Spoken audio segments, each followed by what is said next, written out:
Welcome to Dog with a Pod, the Dog with a Blog rewatch podcast. We are your canine webmasters. I'm Ella. I'm Charlie. Charlie. Ella. I've been having a really good time with you rewatching Dog with a Blog, kind of taking us back to the original days of the fandom, you know, when it was airing. It was a really special experience, and I think it's just really nice that we get to share that with everybody out there. Yeah, I can't believe we already got 11 episodes. Right, already. yeah. It's wild. Of this podcast that has been existing for 11 episodes, yeah, clearly. Exactly. Right, goes without saying. Ella, today's a very special occasion for this Dog with a Blog podcast that has existed for 2 months. I know, it's existed for a while. Yeah, 2 months, obviously. You know, that's we're just almost simple overdoing mathematics for this.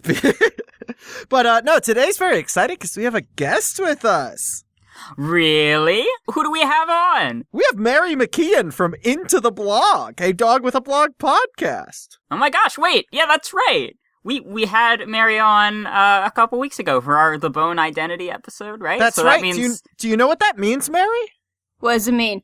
You're gonna graduate. You're finally gonna be a dachshund. My greatest dream! All of our guests who return become dachshunds, and we have a special little ceremony. That's not to be confused with dachshunds. I know they sound similar. No, there's a clear distinction. Oh, I'd love to be a dachshund. But ideally, no one is going to turn into a dog today. Well, we'll see, I guess. But I'd be so much cuter. You're already adorable. Aw. Mary, repeat after us. Okay. I, state your name. I, Mary. Do solemnly swear to uphold. Do solemnly swear to uphold. The duties of a Dog with a Pod dachshund. The duties of a Dog with a Pod dachshund. And you will pick up those duties as well, in a bag. And yes, I will of course. pick up those duties as well, in a bag.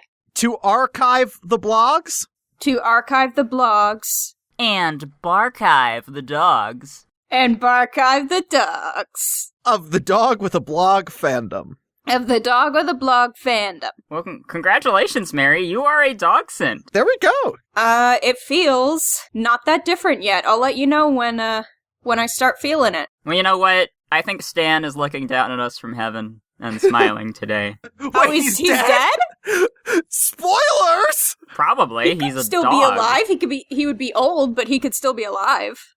Yeah, we're approaching the 10-year anniversary of Dog with a Blog, huh? I don't know. To me, an elderly character named Stan doesn't really appeal to me that much. That's fair. So yeah, that would be a weird TV show. Yeah, I don't know what kind of Disney show would have a gross old Stan on it, but So Mary, since you're such an expert on Dog with a Blog, you know, you have the podcast and everything. Yeah. Do you remember what the 12th episode was? The 12th episode was the Dirty Dogson, as in the Dirty Dozen. That's a good guess. I think that's actually a season 2 episode. Oh. I think it might have a similar sort of structure. Yes, yeah. No, yeah, I always get those ones confused. Yeah. Today we are talking about Freaky Fido, actually. Yeah. The episode based on the movie in which Jamie Lee Curtis played her best and most well-known role? The very same. Her best and most well-known role is Lindsay Lohan? Yeah. Okay. Well, Freaky Fido is the 12th episode in season 1 of Dog with a Blog. 1 + 12 is 13, that's unlucky. This episode was directed by Neil Israel and written by Judd Pilot, I'm sure. Those are real names. There's no way those are pen names. Everyone's real happy to have Dog with a Blog on their IMDb. Everyone. Including G. Hernelius, who is secretly a clone of Natalie Wood. Go back and watch Miracle on 34th Street. You'll see. Everyone will know the truth. Good for her. So without further ado... Without further ado... Let's dive right into Freaky Fido, everyone. It's gonna be so much fun. It's Freaky Freakin'. This is awesome. Avery's making a movie. I call it Freaky Fido. I'm gonna be a star. Action! But when this switcheroo, oh no, I'm a dog, strikes this family. Oh dear. The plot gets freakier and freakier. Chow time, buddy. All new Dog with a Blog, part of Freaky Freakin'. Sunday at 8/7 Central on Disney Channel. We just watched Freaky Fido. Oh, boy. Let's let's be real here. We've never done a Dog with a Pod episode. This was a Patreon reward because yes, thank you to everyone for getting us to $50. Oh yeah, thanks a lot for making us watch this. Daddy Driftwood specifically specified that the reason he pledged was because he wanted to hear this. Thanks a lot. So it's not a good TV show. Well, I mean, it's on the one hand, it's unfair to judge based on one episode, but on the other hand, I don't know how people can watch more than one episode. It feels like those TikToks that make fun of Disney Channel sitcoms. It feels like a parody of Disney Channel sitcoms and not like a real TV show I just watched. I remember some of it being okay, and I have definitely seen worse from Disney Channel. No, I did think some of it was okay. I just thought most of it was a slog to get through. Yeah, a slog with a blog? A dog with a slog. Mary, what happens in this episode? I was barely paying attention. I know what happens, I can explain. Okay. Avery, who's G. Hennelius, who is the reincarnation of Natalie Wood, is, looking at her report card, and her teacher says she's smart and she's doing great, but she seems like she's not having a whole lot of fun with her schoolwork. Which, given her outfits, doesn't make sense. She clearly is having fun. Also, I love when my teachers used to call me lame on my report card. Yeah, oh, her grades are fantastic, but she's a loser. The first scene that she's in, she's wearing this patterned button-down shirt with a tie and these pants. And it's like, it's such a good. I know people like to rag on 2000s Disney Channel for having like cringy senses of fashion. Oh, but this is 2010's Disney Channel. Yeah, no, they got their act together. There is major drip in this episode. Also, I regret to inform you that both the older brother and younger sister dress exactly like me. The younger sister's outfits were the best. There's so much good fashion in this episode. I take everything I said about 2000s Disney Channel back, and I renounce those who continue to criticize it, because that was the best part of this episode. So what was the worst part of this episode, Ella? Everything else. Mary, why don't you explain the worst part of the episode? Everything else. The talking effects when Stan's head looks enormous. When he's just a regular dog on screen, he looks fine because they just filmed a dog. When there's like a medium shot of him and he's talking and his mouth is moving, his head looks like slightly bigger, so it's like disproportionate to the rest of his body, especially his snout. Yeah. It's bad, but I feel like in live action, there's no budget that can make that look good. It would have to be like Lion King remake style of animation. What if his mouth just didn't move like Garfield? Or what if he was a puppet, like Alf? Yeah, what if you just didn't make a show about a dog with a blog if you're mostly going to deal with the family and very little deal with the blog? Well, the dog blogs about the family. He doesn't have his own hobbies. Well, then, has the family never Googled themselves? How do they not know this dog in the next room? Yeah, because, okay, what I didn't realize is that the dog not only blogs about, like, himself, but also blogs about the people in his family and uses their names. Apparently uses pictures, pictures and uses their names. And it's a secret that he can talk and blog. That always confused me, because I'm like, first of all, the show isn't really about the fact that a dog has a blog. They don't even really talk about it. It's just a framing device. And second, why would he have the blog? It's not a framing device, Mary. It comes up twice in the episode. It's a framing device in the sense that... It happens at the beginning and end of it's the bookend. Oh, okay, it's the equivalent of Dear Princess Celestia. He's narrating the story to all of us. Yeah. We are reading his blog. It's basically the opening and ending of every Doogie Howser episode, but it's with a blog. More like Doggy Howser. More like Doggy Schnauzer. So there's a nuance to do. I've edited laugh tracks before, and what I find always seems to work the best is figure out what's your best joke and put a really big laugh there, and then put little chuckles at everything else, and that gives you the impact you need. Here, it's complete laugh track communism. All jokes are equal. Yeah, it is to the point where I felt like I was being gaslit into thinking that things that weren't jokes were jokes because the laugh track was being played. Yeah, there are laugh tracks here that I don't think the writer intended as jokes, and there's a laugh track after the lines. And there are some jokes that do land, so if they had just, like, saved it, The laugh track could work. Genuinely wonder about the process here, because I've never actually looked into it, of like, Nor do I care. When they script these shows, do they write laugh track on the I script? think they'd or have is to, that an because the editing actors thing? have to pause and wait. Oh, yeah. No, but wait, Charlie, they're filmed in front of a live studio audience, clearly. Obvious. The Oh, talking right. dog is real, and he will never Okay. die. So the solution that Avery comes up with to convince the world that she's fun is to make a film starring her family, and she creates Freaky Fido. So Freaky Fido, it's sort of an Ed Wood. It's sort of the producer's sort of plot where The there is Room. a piece. They're creating the Disaster Artist. They're Yeah. creating a piece of media within the. There's an episode of Community, Don't where compare this to. sure, but there's an episode of Community in which they have to make a commercial, and the dean turns into just a complete. It's a parody of Hearts of Darkness, so he turns into Francis Ford Coppola and just goes nuts. And So yes, in attempting to become more fun, she of course.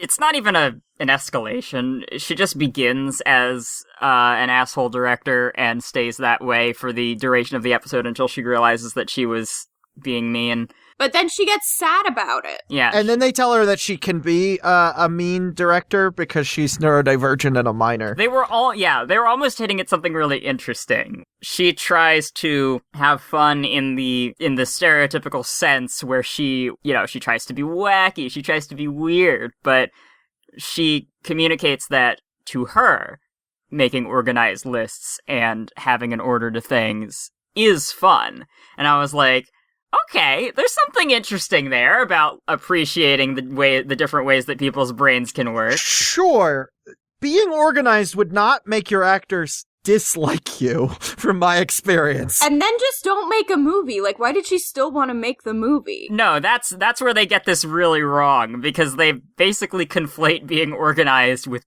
being an asshole, and then say that that's okay. Which is weird, and also makes me realize that, Hitchcock and Kubrick probably had OCD that they did not manage at all. Yeah.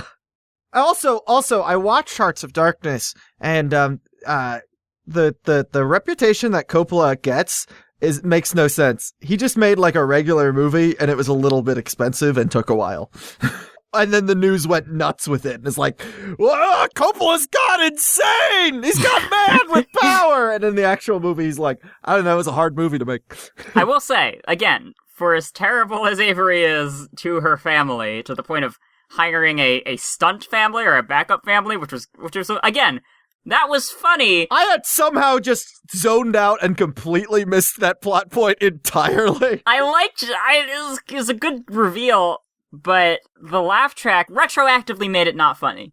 Okay, I kind of love that the dad saw them in there and he just Didn't question it, yeah. Wait, he says he's a child psychologist. Is that where he practices? Does he work at his home? I think so. Okay, so he probably thought they were patients or clients then. Okay. Maybe. But why would they bring their dog? Why wouldn't I you have question no the dog? idea. Support animal. I really liked the scene where the parents admitted that they used to do community theater together. Because, When did they do community theater together? Because I don't know. They haven't been married that long, and they both had previous marriages. I don't care that much, but that was the charliest scene. So. Right, I remember. Yes, you said they were a blended family, so they did not have all of those children together. Yeah. The day came when the lady met this fella. Here's the kicker. The oldest brother and the youngest sister, those two are blood siblings. So they're not step-siblings. Avery is their stepsister. And they do not look related in any way. No. None of them do. And Mary pointed out that the youngest sister has red hair, which is a completely recessive gene. She is the best character and actor in the whole thing, but I hate that for her, and I wish she could just be like a child instead of an actor. I mean, I don't know what else she's been in besides this in the Peanuts movie, so it could be that she doesn't act that much, and she has like a normal life outside of that. Yeah. I know after seeing how stressful everything was for her older sisters, Elizabeth Olsen swore not to go on her first audition until she turned 18. That's good. Good for her. And I think that worked out for her. I found out that Mary-Kate and Ashley did one acting role after they were 18. And the reason that they're not on Fuller House is that they just don't know if they remember how to act Oh and my don't God. care to find out. But Elizabeth Olsen, I think she's been in a few successful projects, hasn't she? One or two. Oh, one or two, yeah. Yeah, little movie that was the highest grossing film of all time. Played a minor role on WandaVision. So they actually offered her the role of Michelle in Fuller House. And I think that would have worked for me as an audience member. I don't know if she would have wanted to do it, but... Okay, here's the thing about Fuller House and Michelle being an invisible presence on that show. They barely acknowledge her existence. And, like, it's one thing to be like, okay, well, these characters are here right now, so we're gonna interact with them primarily. Like, yeah, okay. You could, like, mention once or twice that a character, like, comes in from another room and they're like, oh yeah, I just got off the phone with Michelle. She says hi.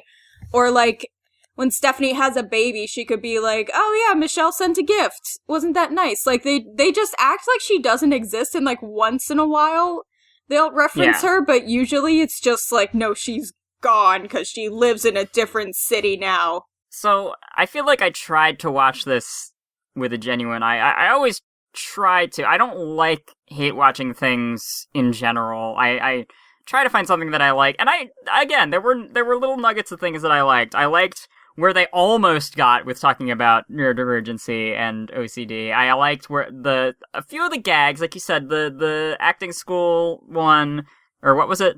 The local theater one was the local good. theater one, and there was a gag toward the beginning where the little sister is listening on the laptop with connected headphones, and then she's on like an office chair, and then Avery picks up the laptop and is now pulling the sister on the chair by the headphones. Oh, yes. That's a great gag. I actually thought the actual final Freaky Fido movie, every joke in it landed. And then the laugh track happened and destroyed it. Yeah, no, the laugh track here is just coming in like a mallet to a watermelon. It's just... Well, yeah, and there is a mallet and watermelon joke. Yeah, there's a Gallagher joke for decent. children. But she's sobbing the whole time. That triggers a nervous breakdown. I think sobbing while smashing a watermelon is hilarious. I think the laugh track ruins it, and the shot should have gone on longer, but I think that's a good bit. Yes, I agree. It is telling how... So here's the question. Were there any moments in this episode that the laugh track added rather than took away? No, that's not a thing. is- Even in the best sitcom that uses a laugh track, it just doesn't help. I disagree. I think laugh tracks can work. I as, someone who has edited with them, I think there's a nuance to it that they just didn't bother with. Of course not. Is the laugh track the main antagonist of Dog with a Blog? The laugh track is like the Phantom of the Opera, is actively trying to ruin this show. Is Dog with a Blog the Disney Channel's answer to Big Bang Theory? Oh God, I hope not. You know what? I'm gonna go out on a limb here. This was better than the Big Bang Theory. We're gonna, it was more respectful to disabilities. It was! It was. Do you guys have any more points to make, by the way? I would pet that dog in real life. Well, okay, so the quote-unquote hook of the show, the titular Dog with the Blog, the whole thing, is that he can talk, they have to keep it a secret, even though she talks to the dog in the other room. I wanted to make the point that Stan's not funny. No, that's true. That leads into my point. Yeah, the little sister and the older brother, actually I thought the family all had really funny moments. Okay, I kind of like that we're referring to the older brother and the little sister, and like G. Hernelius, Natalie Wood's character, is the point of reference for all of this. Oh, no, I'm not going to retain the characters' names. Yeah, no, I don't remember anyone except Avery. I only remember Avery's name because she was in the synopsis of the episode. Yeah. No, actually, Ella, you misread the phrase "a very" in the synopsis. Oh, when it said, "This is a very bad show." Oh, Avery. Okay, that's her name. Got it. Yeah. Okay, have we made this point yet that No, we made that point. We talked about why does the dog have a blog if it's a secret. Yeah, and the dog, as Charlie said, is not funny, and the only kind of joke that we have with him in this episode is that he wants to eat a bacon-wrapped cat. Which is not accurate to dogs. Dogs don't eat cats. Again, I was gonna say, like, if they made him a puppet, like Alf loves eating cats. Alf talks about eating cats all the time. I mean, let's be honest, this is just Alf. It's just Alf. They just made a bad Alf. Remember Alf? He's back in dog form. Remember Alf?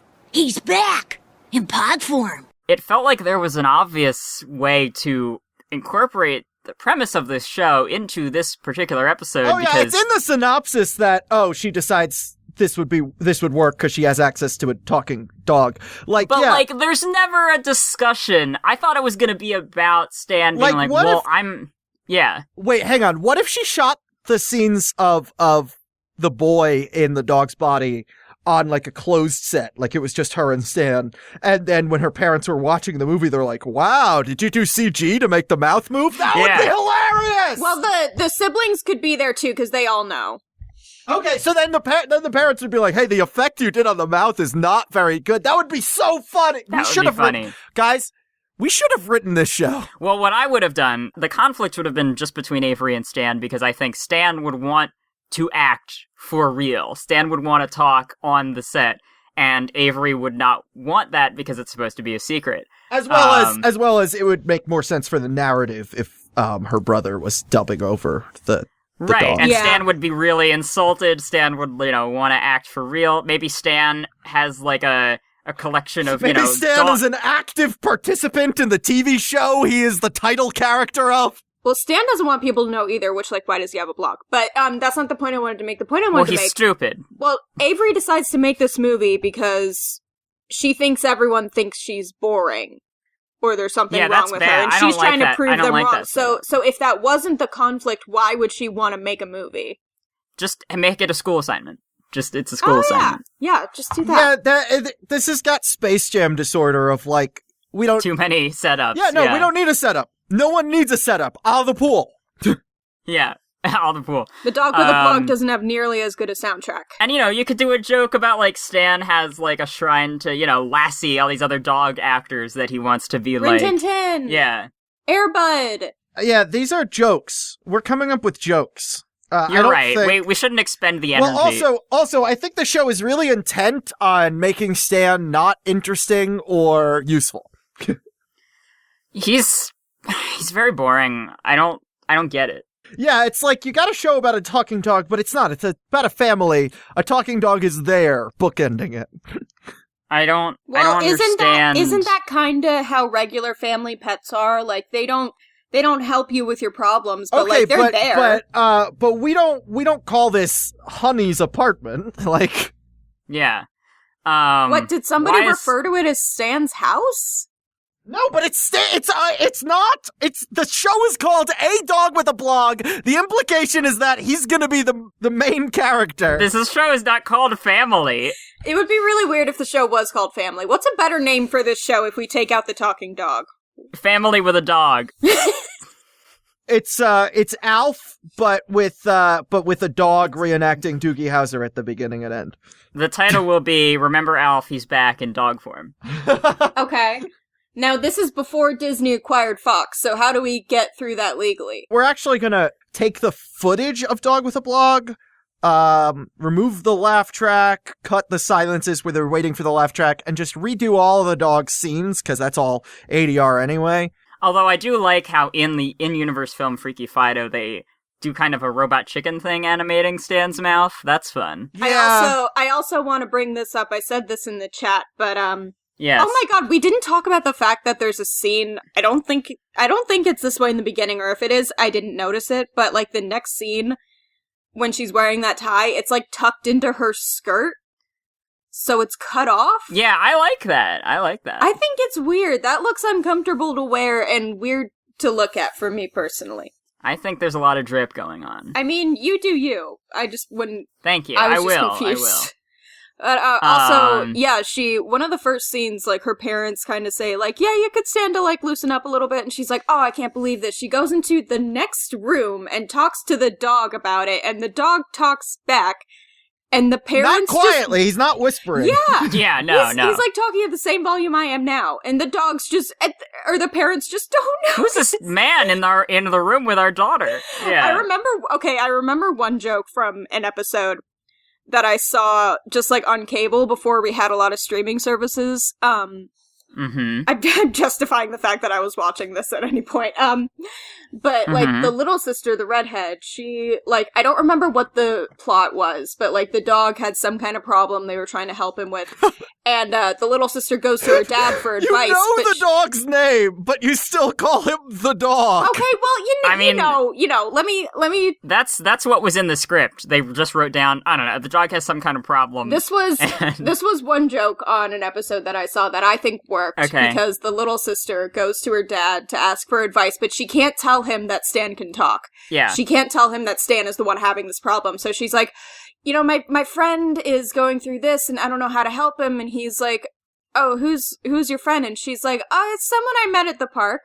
And he's like, oh, well, how old is your friend? And she, like, calculates in dog years, and she's 28. And he's like, you have a 28-year-old friend you met at the park? And he's just abjectly horrified. You can't have a 30-year-old albino friend, Gene. I'm just like, oh, we're going there, okay. Again, the little sister is the best character. And the best actor in the show. But I hate that because children shouldn't be doing that. Yeah, they should just vibe. She could be in school plays and work less. Just let her vibe. And then she can do the Elizabeth Olsen and start going on auditions when she turns 18. Yeah. We didn't talk about the, I guess it's the girl that the older brother has a crush on is also starring in this film and has a lot of dialogue. I wouldn't call them jokes. It sure is dialogue. She's funny because she has an accent. That's what makes them jokes, is that she has an accent. Yeah, That's something. We got that in 2012. We don't know. She's like Eastern European or something. I think she's Spanish. I think they say the word Spanish at some point. I think she's from Spain. She's also the most California-looking person I have ever seen. She's a decent actress, though. I mean, they're all actually pretty good actors. Yeah, they're fine. They are. G. Hennelius is Natalie Wood, Oscar nominee. This just feels like a cruel experiment being done on them. And they, like you said, Charlie, they don't really feel like humans reacting to a real situation. They feel more like Furbies, you said. Yes. Like, they can kind of observe things, sort of. There's a microphone in there. They can tell when someone's being loud, but they can't discern words. They can they have pre-programmed reactions to sound, but they don't really interpret the sound. Hey, speaking of interpreting things, what do you say we head on over to the Howl of Conspiracies? You want to go over to the Howl of Conspiracies? A howl, yeah. Stan here. Today on my blog, we're looking at the Howl of Conspiracies.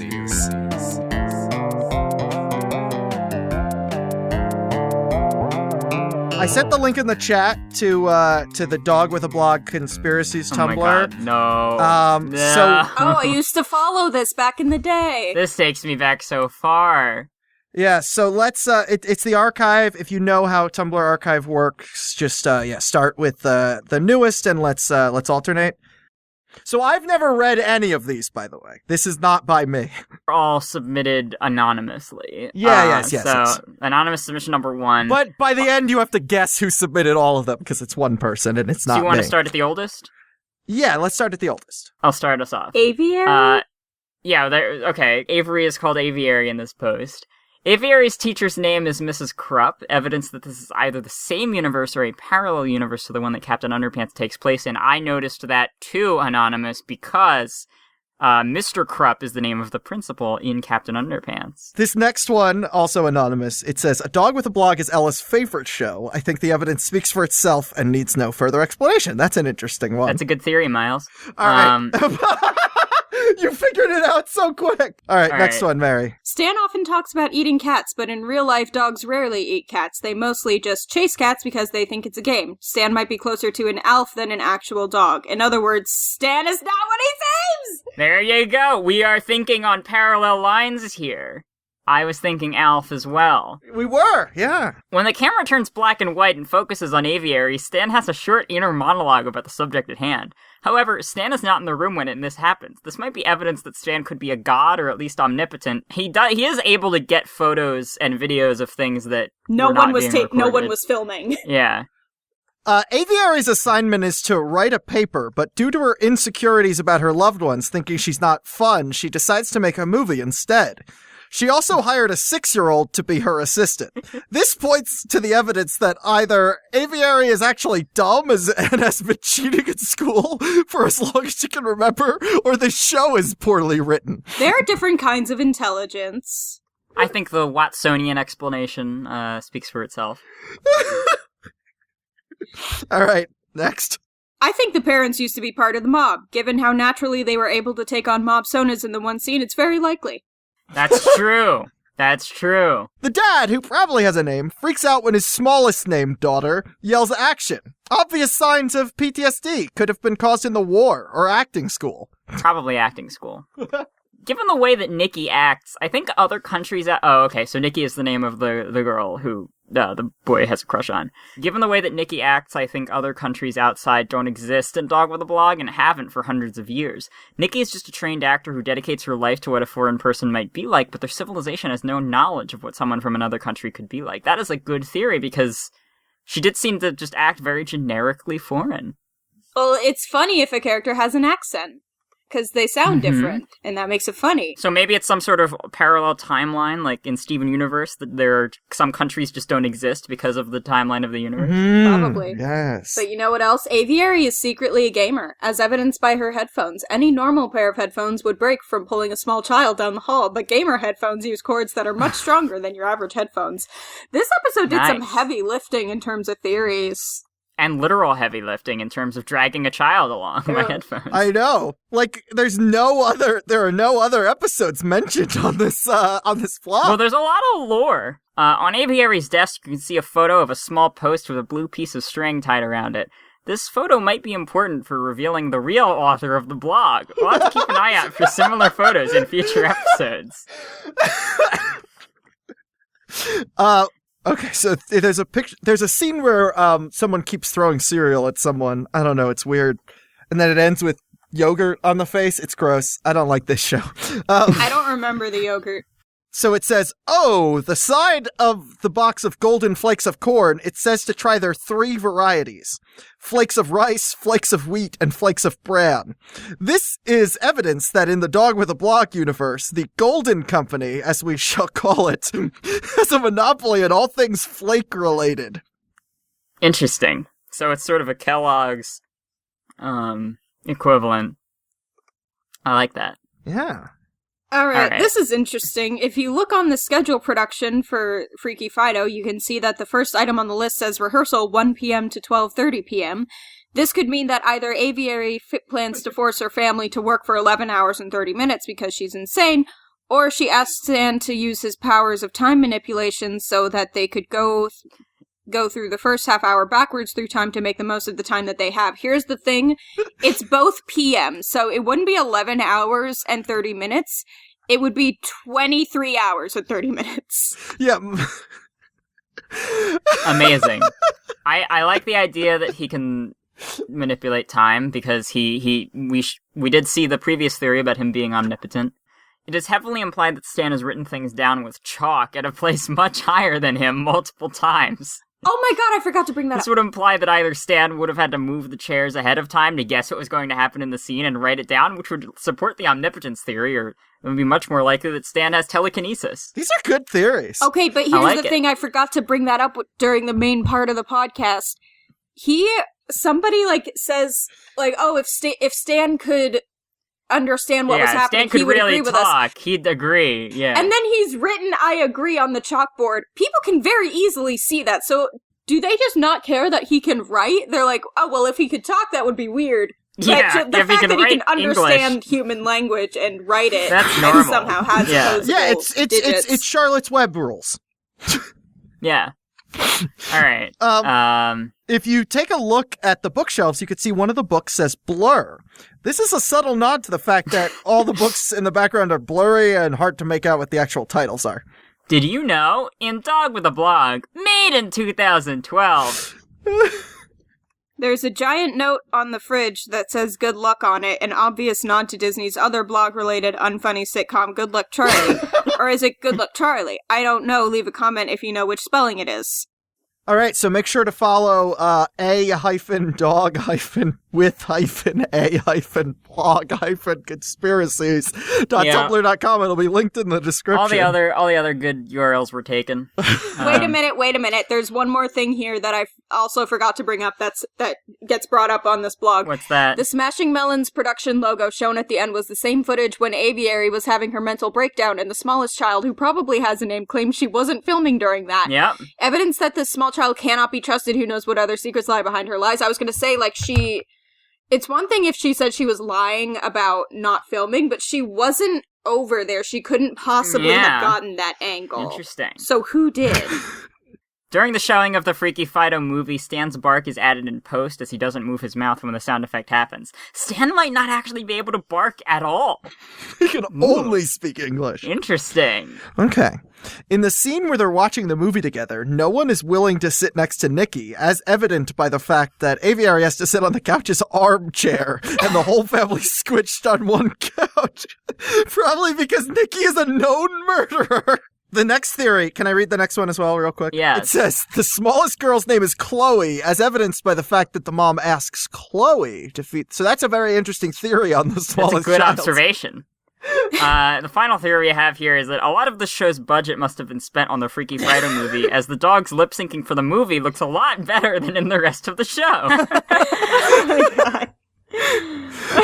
That about wraps us up for this episode of Dog with a Pod, the Dog with a Blog rewatch podcast. You know, I know I say this basically every episode, but Freaky Fido, I think, is my favorite, at least of the season. It's a really good homage. Yeah. Mary, thank you so much for coming by to guest on this episode.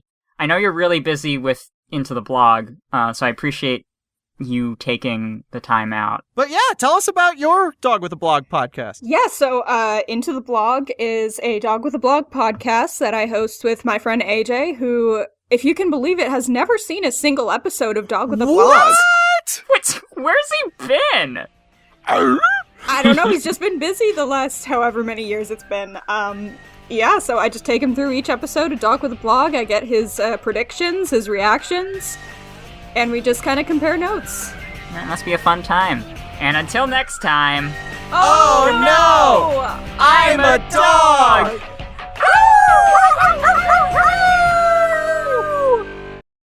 Hey everyone! I want to give a shout out to all my patrons who support me and keep this blog going. I also use the extra cash to buy bacon. Daddy Driftwood, Daddy Buttons, Friendly Local Geek, Fun Boringness, Hugh Salinas, Juno Ceres, David Gansel, Liz Clark, Richard Scanland, Jamie Belts, Ryan Faber, Stephen Patrick Mulholland, Gwen Prime, Junior Bruh, Joseph Jones, Oliver Pluto, and Petey Piranha Plant. If you want to support my blog or a real podcast, you can go to patreon.com/Mystery Shack.